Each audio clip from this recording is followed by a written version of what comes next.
After checking linear code, we will go to special function test for calibrating ABS. So special function test, and you see here we will go into a control brake system. After that, now because there is showing linear code, we will select the linear option and we'll go next. After going next, it will start next, then next. Now it will say next. After clicking next, now the ABS light has started blinking. So it will blink for 120 seconds like you see on my screen, and the timer is going down. You need to wait for 120 seconds. After that, we will tell you that ABS is okay or needs to be changed. So now you see on my screen of the car, the ABS light is still blinking. So wait for 120 seconds.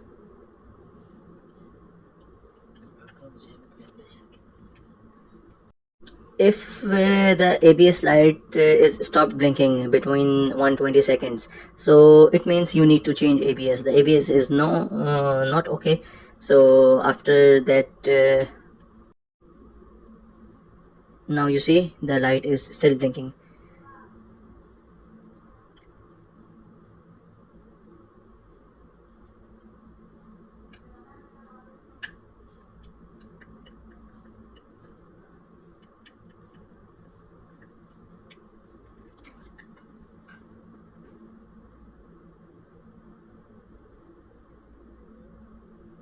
Now 120 seconds has been completed and the light is still blinking.